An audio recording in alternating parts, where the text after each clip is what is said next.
Quería meter un tema muy gremial, que es un tema muy del sector periodístico, pero me interesa tratarlo con usted porque aunque afecta a una figura quizá poco conocida, aunque varios nos han escrito para que habláramos del tema, me interesa mucho el espejo humano que haga de una persona que, aunque no que lo conozca porque es una editora que falleció en 2022, tiene un perfil interesante desde el punto de vista psicológico estratégico. Pero estoy hablando, por si alguien no lo ha deducido, vamos a hablar un poquito de la revista Hot Down y toda la polémica que ha habido estos días con esa revista. Y ahora le explicaré a usted en qué consiste esta controversia de la que se ha hablado y tuiteado bastante. Primero, como recordatorio, recordemos que la entrevista que le hizo Jordi Évole a Juan Luis Cebrián en un momento mencionó a la revista Hot Down por la portada que nunca salió, la portada de Darth Vader de la que ya hablamos aquí en su día. Una portada que corre por las redes y corre por internet, una portada que no se publicó, una portada de una revista que va encartada con el País o que se vende con el País, que es Jot Down. ¿Sabes de qué portada te estoy hablando? Perfectamente. ¿Te la puedo enseñar? Sí, no la he visto, pero vamos a encantar. Esta portada es cuando todavía era presidente del Grupo Prisa. Es esta portada que nunca vio la luz, aunque claro, como ahora pues las cosas acaban filtrándose, pues sí que la ha visto, en la que tú apareces con una máscara de Darth Vader. ¿En qué momento se te ocurrió? A mí no se me ocurrió. ¿A ti no se te ocurrió? En la revista Jot Down me dijeron, ¿te quieres hacer una foto con la máscara de Darth Vader? Obviamente no es una foto casada o que me hayan pillado, es una foto en la que yo he posado, por lo tanto. Inocente. Pero no, era una foto divertida. ¿Qué pretendías decir con esto? No pretendía nada. Pues ¿qué pretendía el que te lo propuso? Habrá que preguntárselo al que me lo Pero tú propuso. cuando coges la máscara... Era la gracia porque como en ese momento estaba todo el tema del ERE del País, aunque no sé con qué motivo se lo propusieron en Jot Down, era como, el director del País se ha ido al lado oscuro, pues qué mejor que posar con Darth Vader. Darth Vader, no piensas, hostia, ¿esto me están diciendo que yo ahora pertenezco al lado oscuro? No, me da igual. Me da completamente igual. A mí, la directora de Jot Down me dijo, me encantaría, porque además es una cosa que es un... Quédese con ese personaje que es el protagonista, la directora de Jot Down. Es una provocación divertida. No tengo ni idea. Habrá que preguntárselo a la directora de Jot Down. Y yo, después de... No salió porque el director del País, el señor Cebrián era el presidente del Grupo Prisa, pero el director del País, que era el señor Antonio Caño, dijo, eso no es bueno para la imagen y no sale. Y la capturó. Yo se lo pregunté al profesor Caño y me lo explicó así. Un contra casi en broma, pero no me está preguntárselo. Cuando se decía que usted había impedido la imagen de la foto del señor Cebrián con Darth Vader, ¿eso fue decisión suya también? Sí, eso fue decisión mía. Lo impedí porque parecía que era una ridiculez y que el presidente de la empresa no debía exponerse a eso. Cebrián estaba de acuerdo con la publicación de la foto y Cebrián me trató de convencer varias veces de que permitiese la publicación de esa foto. A su vez, la directora de Jot Down también intentó. Los dos trataron de convencerme, pero me resistí y me negué. Lo que es una persona con criterio. Bueno, no sé si se acuerda que esto le dedicamos un vídeo, no sé si acordaba usted de este episodio. Sí, perfectamente. Usted, si hubiera sido empleado, bueno, porque como el director del País es empleado del Grupo Prisa, ¿también le parecía inadecuado que el presidente del Grupo Prisa apareciera con la imagen de Darth Vader en aquel momento?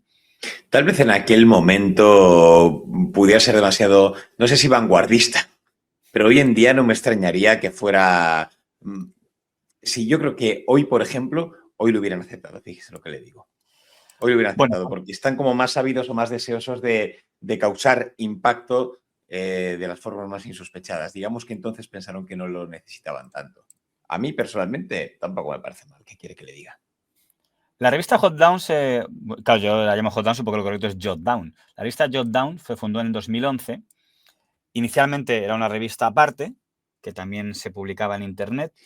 Y debo decir que se vendía como una revista cultural, que de repente tenía como artículos de libros, pero también de repente de deportes, de boxeo, de sociedad.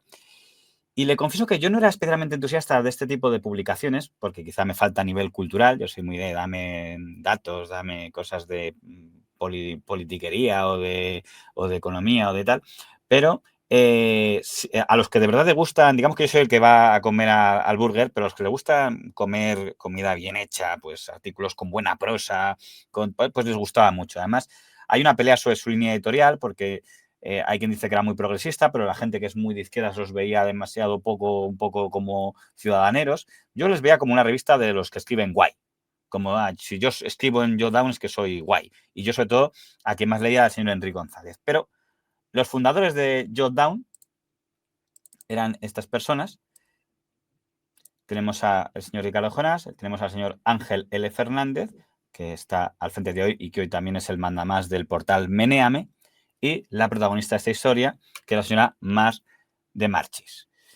El símbolo de la bola 8 de billar es siempre un poco el símbolo icónico de todo lo que tiene que ver con Jot Down.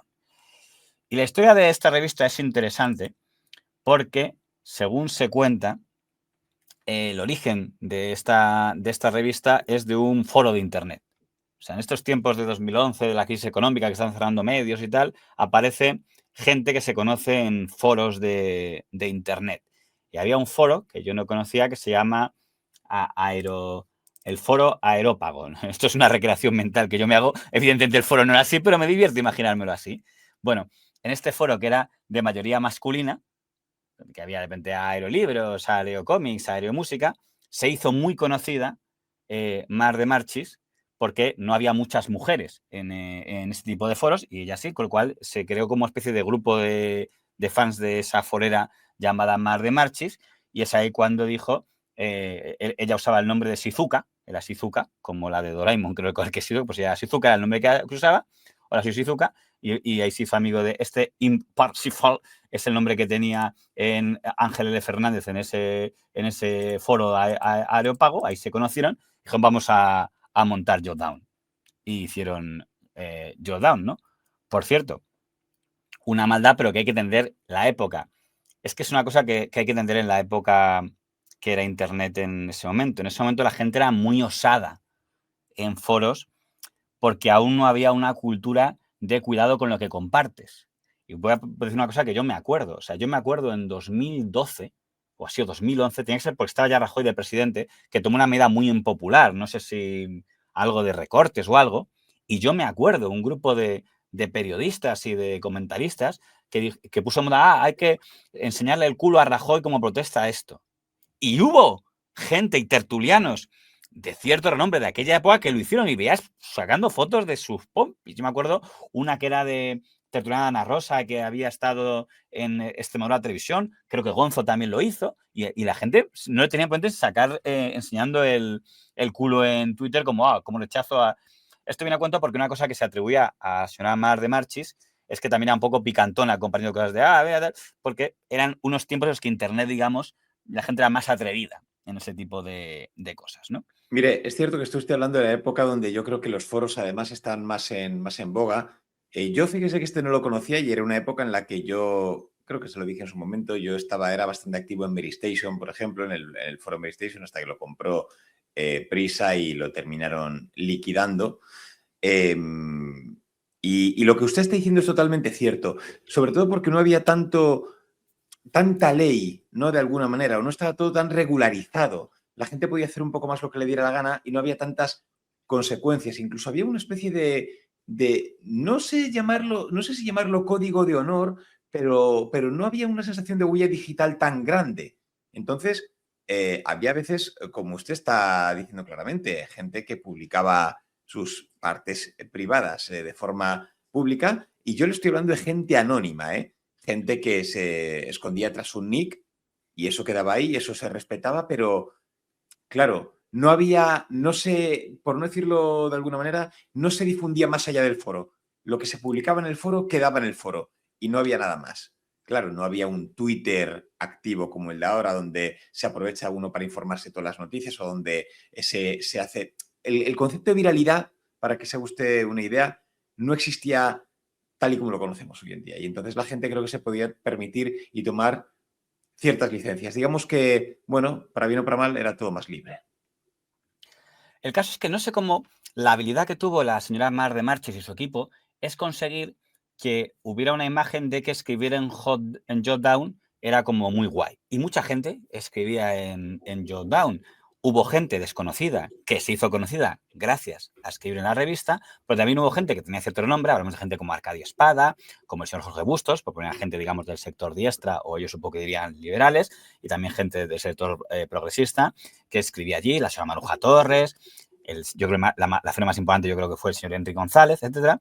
Y digamos, uno de sus puntos máximos es cuando en el año 2015 El País acepta encartar durante un tiempo una versión impresa de Jotdown llamada Jotdown Smart con El País, ¿no? Es la etapa en la que el señor Cebrián es presidente del Grupo Prisa y, por tanto, del País, Antonio Caño es director del País, Enrique González la Augusta Estrella, y durante un tiempo que es como el todo de, mira, aquella pequeña publicación, aquella pequeña marca que nació en foros, se ha hecho mayor y ahora incluso es encartada dentro del periódico generalista más importante de España, ¿no?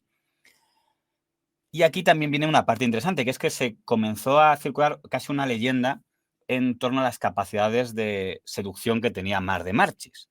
Se empezó a comentar que era alguien que se tenía una agenda de contactos impresionante, que llamaba a todo el mundo y tenía contactos. Yo te conseguiré, para fichar a gente, yo te voy a hacer brillar, yo te puedo conseguir que llegues a lo más alto, y con la originalidad de que era muy poco de tratar físicamente a la gente.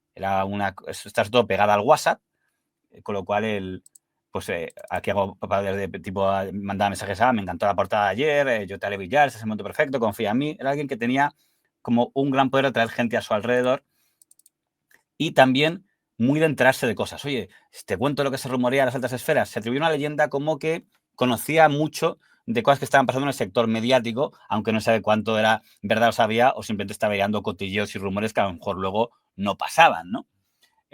La curiosidad es que había muchos intentos de gente por conocerla en persona, pero al final era alguien que resultaba que nadie había conocido personalmente, porque la persona que, digamos, llevaba la parte gerencial de la empresa era el señor Fernández, el que era socio de los tiempos del foro, pero ella era más de llamar por teléfono o notas de audio o WhatsApps, pero no físicamente, que es aquí donde, digamos, se construye un poco la leyenda del personaje. Supongo que en estos tiempos de Internet ya no era necesario hacer una presencia física, por así decirlo. Hombre, pero siempre daba confianza. Que a mí lo que me sorprende un poco de todo esto es que sin esa, como usted dice, presencia física o ese exponerse de una forma más real, pues pudiera conseguir tantas cosas. Claro, se había construido un poco la idea y fíjate, y le digo una cosa, creo que eso se podía porque era entonces, porque hoy en día a lo mejor eso, bueno, a lo mejor no, digamos que no somos tan confiados y creo que en el Internet de entonces éramos un poquito más crédulos, nos dejábamos un poco más llevar y nos la dejábamos colar un poco, no estábamos tan hechos ya. La señora Mar de Marchis se presentaba un poco como alguien de familia extranjera, como no, de antiguos pasantes italianos o pasantes franceses que había venido aquí a invertir, muy joven, pero quería como muy... Y claro, eso se rompió cuando el aguafiestas, en este caso fue El Confidencial, a través de don Alfredo Pascual en el año 2017, cuando publicó el reportaje de quién es en realidad Mar de Marchis, la mujer que dirige Jotdown, y donde decía que Mar de Marchis no existe, que detrás que era un personaje inventado, se esconde una empresaria de mediana edad, 50 años tal, y que vive en Santa Pola y tal, y que no es, por tanto, pues la persona que aparecía en imágenes en mucha gente. Cuando publicó esta noticia al Confidencial, los de Vanity Fair llamaron inmediatamente a Mar de Marchis y dijeron, oiga, ¿es usted María Jesús Maruenda? No, es mentira, eso es todo falso. Pero 24 horas después volvió a llamar y reconoció que lo había dicho víctima del miedo y que sí, que era verdad, que se llamaba María Jesús Maruenda, y concedió la única entrevista que concedió en su vida María Jesús Maruenda, que fue a los de Vanity Fair, porque aquí hay una parte curiosa. La parte llamativa de esta historia es que María Jesús Maruenda es una mujer que sufría, a su pronuncia bien, agorafobia, que decía que no tenía contacto con el mundo, no salía de su casa y por eso había creado al personaje de Mar de Marchis, lo cual vuelve a la historia un tanto interesante. Pero me parece, ya le digo, muy, muy, muy curioso que incluso en pleno 2011 que ya digo que nos dejábamos un poco llevar y bueno, y pedíamos menos confirmación, ¿no? De que, oye, eres real o no, quién hay detrás de la pantalla, que en pleno 2011 llegara tan alto, tan lejos. Quiero decir, vamos a ver, para ser directora de Jotdown, bueno, claro, no le tiene que dar el DNI a Recursos Humanos para que...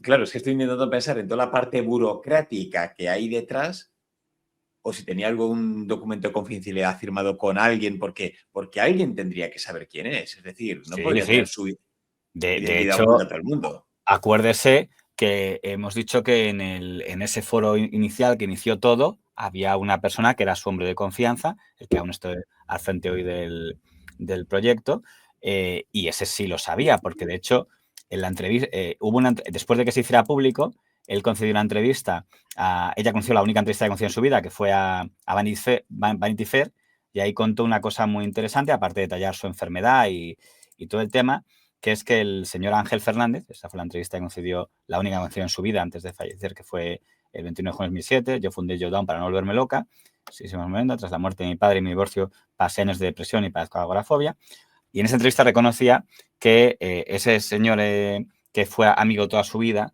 se empeñó en que quería conocerla tras haber compartido 1000 confidencias por teléfono, por audio, por tal, y al final él llegó, según contaba él, a plantarse delante de su casa y dijo, no me voy hasta que podamos hablar.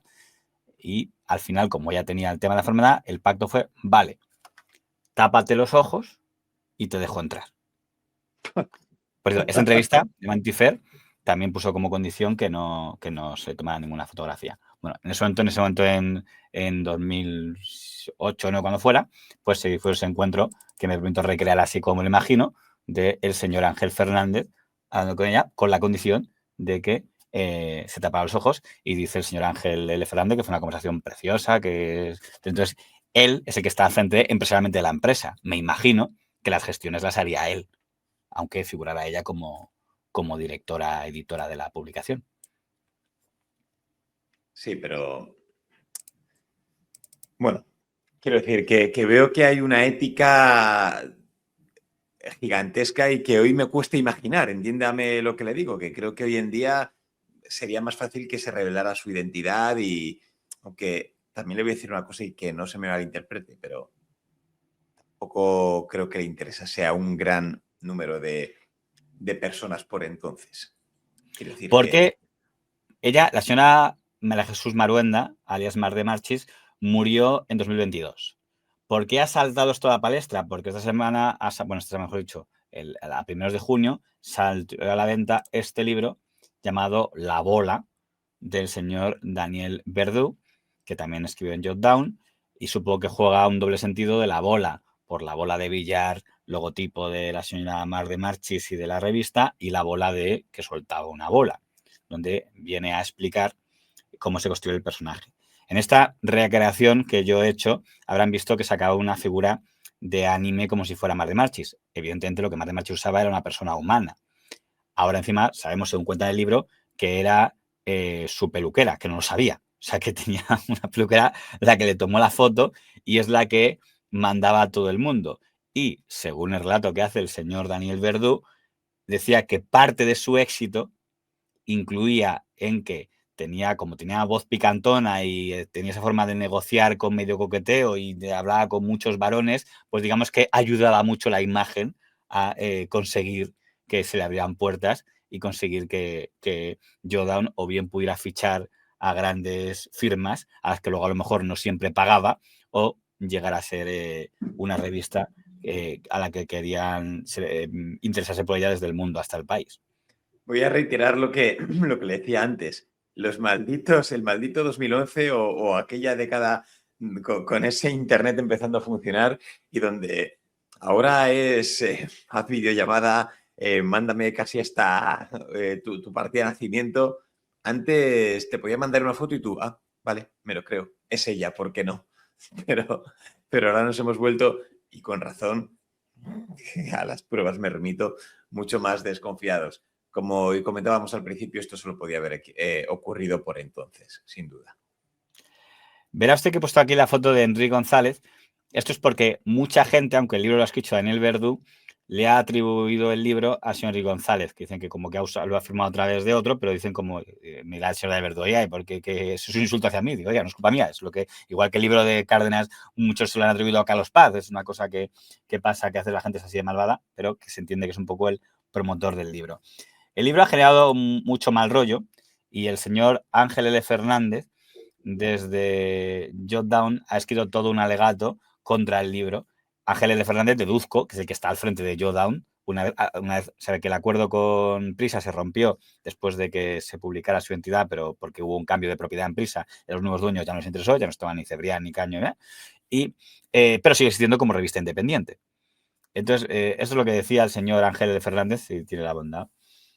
Daniel Verdú ha escrito el libro que podía escribir con el material que tenía a mano, porque las personas que de verdad conocieron a Mar respetaron que la familia, de momento, no quisiera contarla. Esa renuncia dejó la historia disponible para el mercenarismo. Enrique González dejó que Verdú la finalizara, no sé si por vergüenza o por pereza. El libro no destaca que una mujer sin credenciales entró sin invitación en un mundo endogámico y masculino y lo sedujo. Y ese mundo ha tenido la ocasión de devolver el golpe bajo el paraguas de una biografía. Sí, Bajo el paraguas el golpe bajo el paraguas de una biografía, disculpe. Sí, un poco más.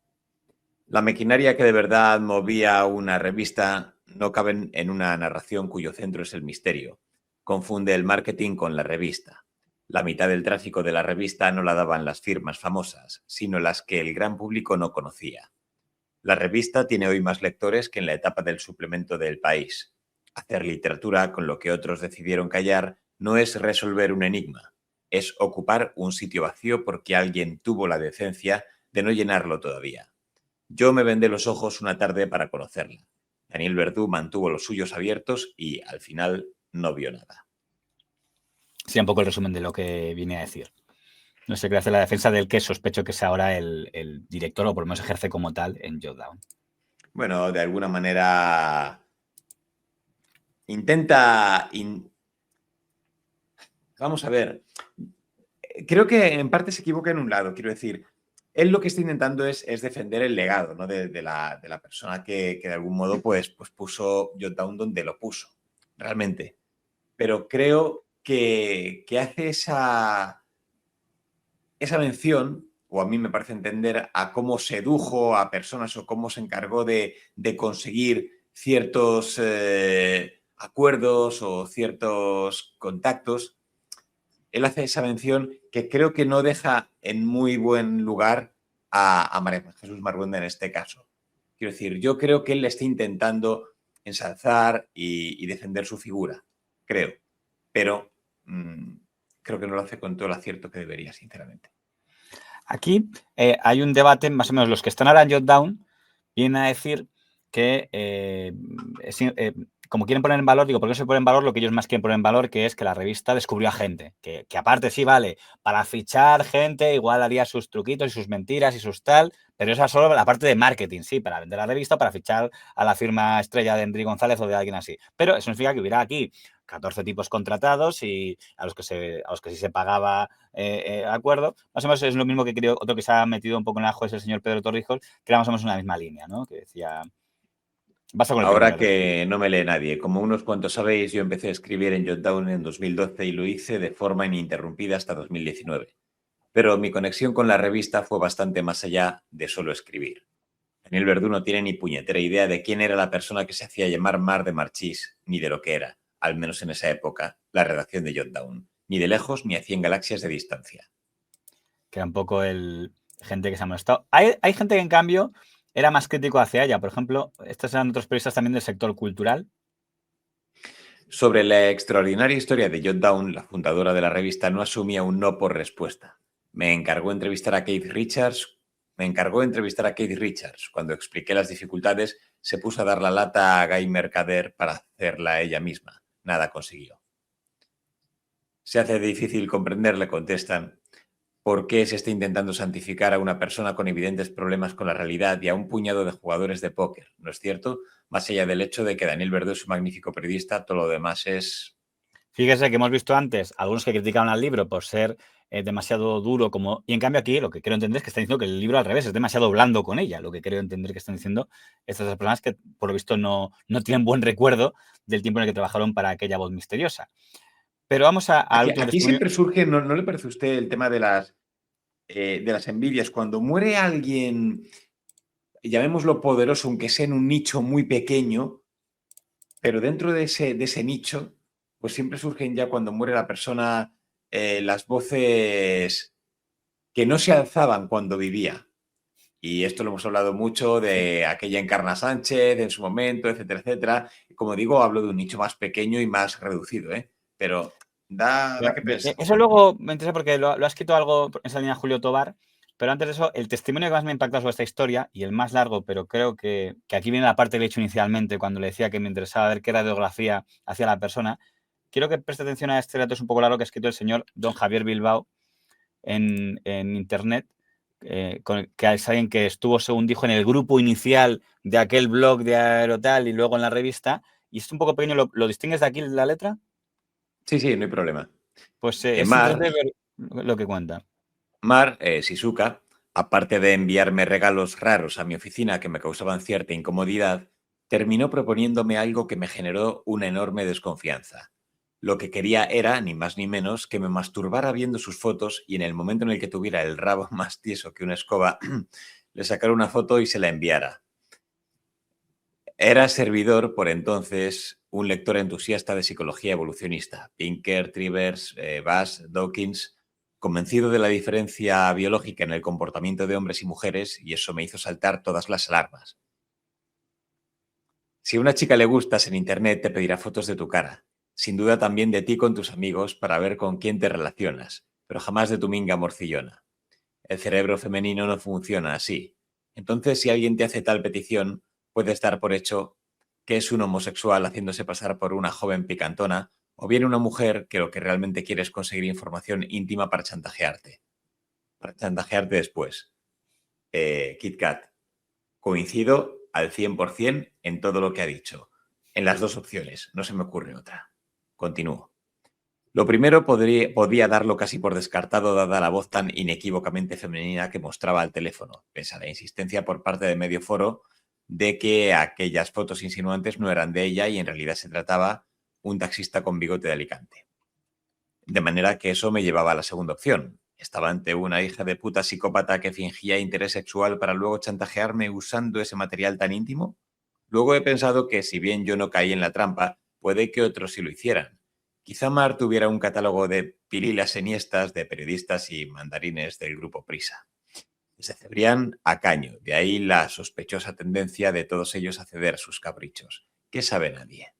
En cualquier caso, frustré su objetivo y como premio de consolación me propuso, al menos, que me hiciera una paja mientras ella me susurraba guarradas al teléfono. Eso ya sonaba más razonable. Luego, otro fragmento, esto ya es de cuando rompió con la revista. Sí que allá por 2015 o 2016 le insistí a Mar en que me hiciera un contrato en lugar de cobrar por pieza, porque ser autónomo era una ruina. Había estado yo a las duras desde el inicio, además era socio capitalista de la empresa con los pocos ahorros que tenía. Incluso convencí a otra persona para que también adquiriera otra participación. Ahora lo veo como si le hubiera metido en la heroína. En fin, consideraba que había aportado bastante. Ahora tocaba estar a las maduras, pensé. Si tendría vacaciones, indemnización por desempleo, esas condiciones de trabajo que se consideran normales. ¿Realmente era tanto pedir? Se ve que sí. Pues lo que me ofrecieron era un sueldo de media jornada que, tratándose de teletrabajo, en la práctica suponía un horario de trabajo completo, pero pagado a la mitad. La mitad de algo que aún entero era bien poco, ojo. Esto en un momento en el que se supone que el dinero fluía a placer y después de todos esos años arrimando el hombro. Por eso no deja de causarme perplejidad cuando Enrique González contaba que ganaba 7.000 euros al mes en el país y luego, según aterrizó en Jotdown, le adelantaron aquí 30.000 euros por un texto que escribió en 2 semanas.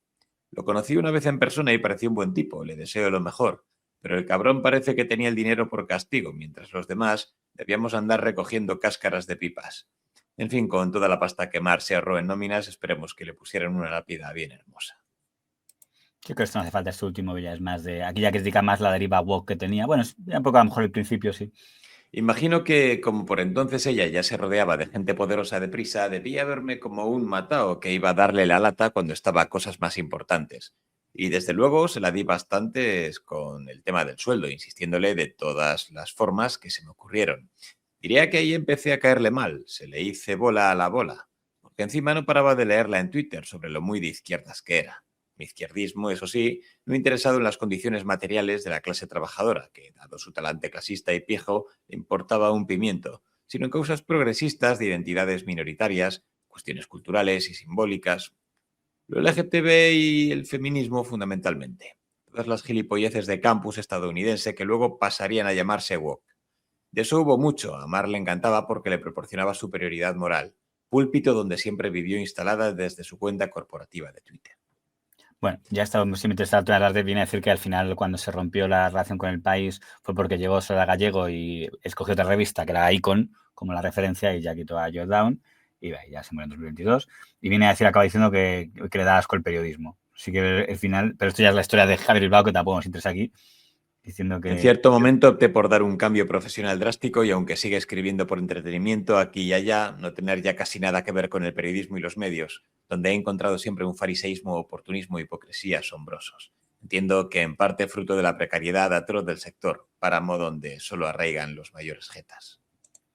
¿Por qué le decía que me interesaba su radiografía? Porque el relato que hace el señor don Javier Bilbao, que diría que es el más amplio de los aquí comentados, sobre todo, claro, es curioso porque ya en los inicios, ya antes incluso de crear Jot Down, la define como alguien que jugaba mucho con el tema de picantón, de mandar imágenes que seguramente no eran de ella, pero mandar imágenes calentorras y pedir que se las mandaran a ella.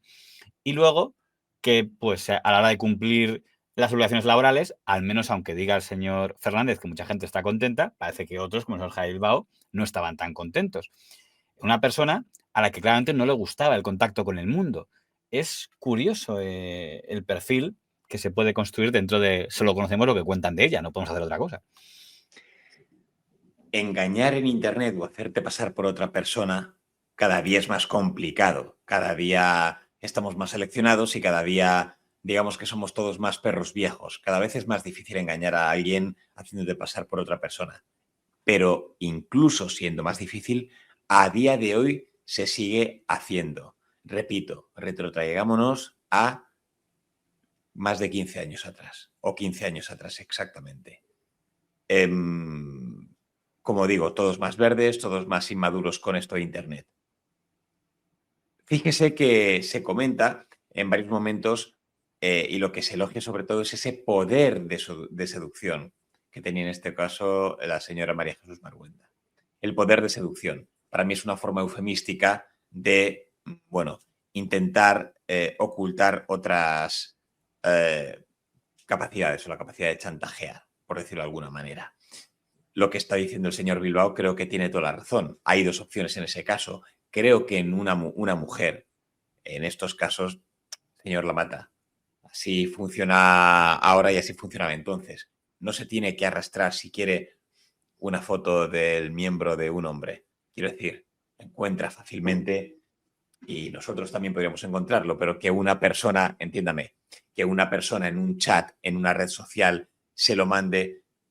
Creo que una mujer se tiene que esforzar muy poco, mucho menos, para que se lo mande un hombre, que al contrario, que para que una mujer le mande su órgano genital, forma de hablar, en fin, no se me ocurren otras palabras que utilizar para que a un hombre. Compartir fantasías sexuales juntos, que parece ser que era pero me entiende por dónde voy en este caso, y ahí es cierto, la mujer lleva totalmente la sartén por el mango y es una cosa que no nos debe escandalizar, ni mucho menos es así. Y en este caso concreto, como digo, él ya, y creo que nadie dudaba que fuera una mujer quien había detrás, la cuestión es que parece que utilizaba, bueno, pues medios un tanto turbios o poco se puede de dos éticos. maneras. Se puede ver en plan machista, decir, qué triste, explotaba la sexualidad sexista, o se puede ver al revés, feminista, decir, mira, dijo, voy a reírme de todos los maromos de la villa.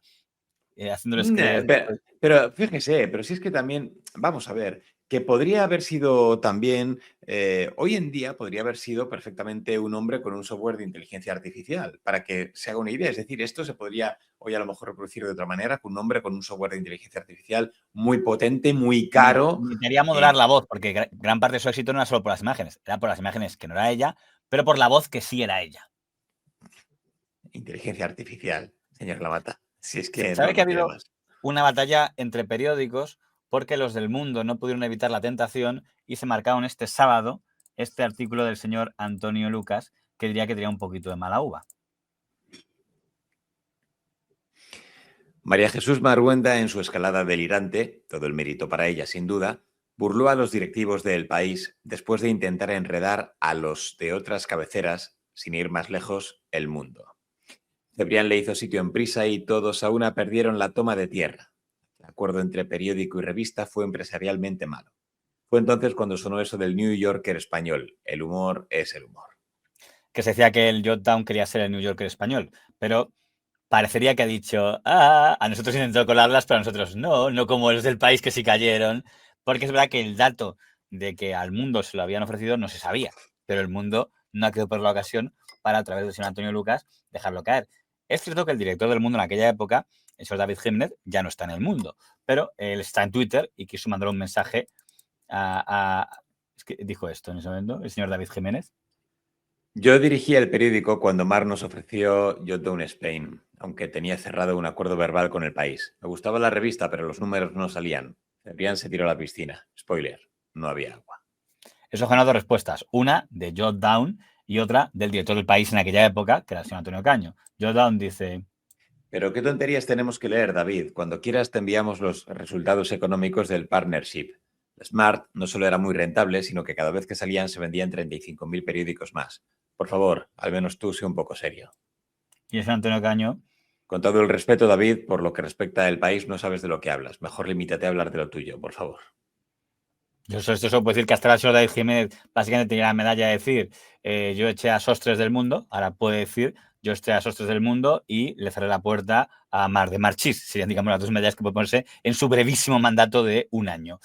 Pero, ¿qué le parece esta especie de riña de periódicos en torno a la figura de Mar de Marchís? Pues porque esto es un clásico y en Río Revuelto la competencia tiene que aprovechar para pescar. Esto al Mundo ni le va ni le viene, pero al menos es una forma de que si hablan de ello puedan aprovechar para sacar pecho.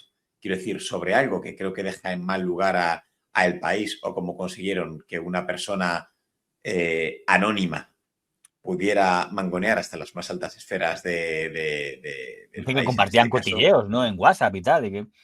Pues ellos de alguna manera pueden aprovechar. Hemos visto al empezar este vídeo que hasta decía que le ofreció posar, supongo que se le ofreció la voz, porque si no hablaba con nadie, pues la voz de Cebrián posa como Darth Vader y aceptó. O sea que sí tenía cierto poder.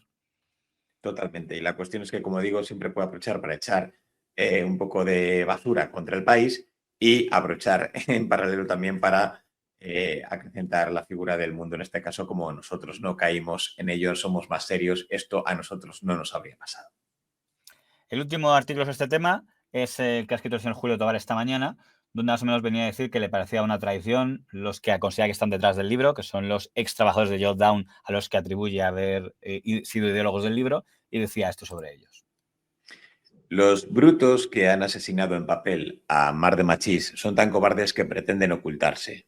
Son Enrique González y Lara Hermoso. Ninguno de los dos se atrevió a firmar el libro. Alcanzaron una lobotomización máxima por Mar de Marchís, que ejercía de gusano mental dominándoles. Ellos fueron literalmente abducidos por esa voz con acentillo levantino. Su asesinato, obra de emancipación freudiana, era previsible, pero no por ello es menos inmoral. La violencia que me produce el libro de Verdú no procede tanto del canibalismo con una María Jesús fenecida, con la que tuve algunas de las peores broncas de mi vida laboral. Mi dolor es por el ninguneo a Ángel Luis Fernández, Ricardo y a todos los autores que permitieron que Jotdown fuera y sea una buena revista cultural. La bola 8 sigue aquí. Ángel Fernández mantiene los pagos. Qué miserable es Verdú aquí. Qué miserable es Verdú aquí. Yo cobré todo. Y nuestra Jotdown no se desploma en el boquete. Para cerrar, veo aquí varias reflexiones. Primero, una reflexión que me hago es, Esto ha mencionado esto antes. Lo que viene a decir es que, según dice Enrique González y la otra señora a la que no tengo el gusto de conocer, eran como los mayores pelotilleros de la señora Mar de Marchis, y ahora que ya no está, la zurran. También a lo mejor que se sintieron engañados, vaya usted a saber. Aquí mi única duda es, yo en el caso del señor don Julio Tobar, tengo claro que lo dice porque lo siente y porque de fondo entiendo que los de Jotdown no quieren que se reduzca la revista a esto. Es decir, oye, la revista es algo más que las andanzas marketingianas, como lo ven ellos, que hiciera ella, y aquí están los colaboradores que siguen escribiendo y tal. Pero también tengo una pregunta yo que hacerme. ¿Qué les ha molestado realmente? ¿Que salga esta historia o que no la saquen ellos? Es decir, porque me he fijado en el texto que usted ha leído, el señor de Ángel L. Fernández, el supuestamente la persona más cercana, decía, lo ha sacado, y decía algo así como lo ha sacado cuando la familia aún no había dicho, cuando en este momento, digo, ¿no será que era algo que tenían planeado hacer ellos en algún momento y se han lanzado a otros? Y oye, ya íbamos a hacer nosotros, dentro de 5 años o cuando fuera, la historia genuina de Mar de Marchis, y lo han jorobado aireándolo este grupo? Esa es la pregunta que yo me hago. Es complicado decir, me refiero a, ya han pasado 4 años de su muerte y lo que podían haber intentado era a la revista darle... Bueno, son 4 años, Jotdown sigue existiendo. Sí, aunque ya no es suplemento de nadie, pero ellos aseguran, dicen que les va mejor. Me sorprende. En el libro de Daniel Verdú es una historia de auge y caída, ¿eh? Se lo cuentan como si tras romper con El País, la revista hacia abajo, y que la pobre Mar de Marchis acabó prácticamente sola y abandonada. En cambio, los de Jotdown dicen que para abajo nada, que es verdad que rompieron con El País, pero que sigue funcionando muy bien y que dicen incluso que vende ahora más que en esa época. Yo no sé qué podían estar esperando, sinceramente, si es que lo estaban haciendo, pero la realidad aquí de todo esto es que con todo lo que se escribe, aquí deja que una revista que parece que tenía buenos contactos, que podía llegar lejos, al final este tipo de revistas, quiero decir, lo que las definen son los contactos, las entrevistas que hacen, los reportajes, y con ella se consiguieron muy buenos reportajes o muy buenas entrevistas o muy buenos contactos, llamémoslo así. La realidad es que la forma como los conseguía es lo éticamente bastante reprobable. Entonces, claro, uno dice, no, es que luego aquí había un equipo que trabajaba y no sé qué. Digo, sí. Pero la base de cómo se conseguía todo esto, ¿cuál es? Creo que a lo mejor les ha podido pillar pronto porque, y fíjese que han pasado ya 4 años, porque a lo mejor lo que ellos buscaban era durante todo este tiempo seguir, digamos que creando la nueva Jotdown. La nueva Jotdown que sigue teniendo reportajes fuertes, que sigue teniendo potentes contactos, etcétera, sin la figura de Mar de Marchís detrás y siendo igualmente fuerte. Yo le pregunto a usted, yo no sé si se lo han conseguido. Quiero decir, no sé si se notó en Jotdown la muerte de la señora Mar de Marchís en este caso. Es que, claro, yo le confieso que para mí las revistas de ahora son muy de nicho, porque antes se medía por venta en kioscos, tal como ahora. Entra en escena lo de Internet, y supongo que cuando dicen que les va mejor es porque no meten tanto la parte impresa, sino cuánto cliquea la gente y tal, pues ya para mí es otro universo. Para mí, insisto, y es porque soy un palurdo, la revista Jotdown me parece un producto, no voy a decir elitista, pero muy cultural y muy de gente guay. Es como como antes, los años 80 que decían, yo es que leo Le Monde. Pues es que yo es que leo Jotdown. Me sonaba como, cuando esto lo conté, decían, no, al revés, es juvenil, cercano. Pero yo soy tan parecido que a mí me sonaba elitista cuando me hablaban de Jotdown, como en entrevistas súper largas. Pero bueno, lo que siempre es que tiene prestigio. O sea, son cosas que, pues como las publicaciones académicas que no lee nadie, pero si publicas y dices, oye, que mi firma ha sido incluida en la revista de la universidad tal, pues lo veo así como una publicación que consiguió reunir prestigio. Ahora bien, lo que está claro es que ahí sigue, que sigue en pie. O sea, lo que mide una publicación es lo que sobrevive. Si fuera realmente mal, no sobrevive. Con lo cual, le va suficientemente bien como para sobrevivir. Y han muerto muchos por ese camino, como usted sabe. Claro, por eso no sé si necesitaban esperar a algo más o si Jotdown tenía un margen de crecimiento mayor. Por eso lo que usted dice me genera ciertas dudas, porque realmente yo digo, pero Jotdown ¿a dónde podía ya llegar? Es decir, ¿a qué esperaban para poder haber sacado toda esta historia? Sinceramente. Esa es la cuestión. También le digo una cosa, creo que no les beneficiaba mucho, desde Jotdown para hablar de la anterior persona que hace no mucho había muerto, pues creo que lo único que podían hacer era perder si sacaban todo esto a la luz. Y oiga, sin más valor de que es alguien que no conocimos y que por tanto solo tenemos referencias de lo que han escrito otros de ella o que le han comentado de ella, pero ¿qué imagen se le queda de esta persona que tenía algún tipo de incapacidad social? Y lo dice alguien que tampoco es que tenga muchos dotes de relaciones sociales como servidor, pero a un nivel exagerado, como parece ser que era la señora Mar de Marchis, pero que a la vez consiguió codearse con los grandes, aunque fuera por la vía del WhatsApp o de Es la una víctima de la fama de los foros de entonces. Fíjese, por aquella época había ciertos, por internet, ya había ciertos, llámelos influencers o lo que sea, quiero decir, ya había canales de YouTube, etcétera, pero no tenían el boom que tuvieron años más tarde. Entonces en los foros había gente, vamos a llamarla gente famosa de alguna manera, gente que tenía dentro de esos foros el reconocimiento y la atención que en sus vidas reales no tenían. Y eso era un chute de autoestima muy, muy gordo, muy, muy gordo. Eso les hacía a muchas personas dependientes. Había gente que yo le digo por los foros que yo he frecuentado, que se pasaban ahí el día, que sumaban miles y miles y miles de mensajes y su mayor logro era conseguir ser moderador del foro, conseguir ser uno más, lo que fuera, organizar los concursos, daba igual. Conseguir tener un papel y que la gente les conociera y tener un rango alto dentro del foro. Porque también sí, había rangos para premiar la fidelidad y lo que la gente opinaba. Yo creo que ella es una víctima de todo ello, una persona que eso le generó, vamos a decir que también una dependencia de atención de personas a las que ella no conocía. Y eso es muy grave. Cuando uno se hace dependiente y basa su autoestima o su amor propio en la atención que le dan un montón de desconocidos, eso puede tender a autodestruirte totalmente cuando no tienes nada más allá. Evidentemente hay profesiones que dependen de ese cariño, de ese aplauso del público, pero aquí en este caso es que ella no tenía otra cosa, por lo que parece.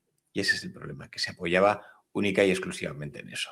Creo que tuvo que ser una persona muy triste porque creo que vivía en una auténtica farsa, en una auténtica mentira.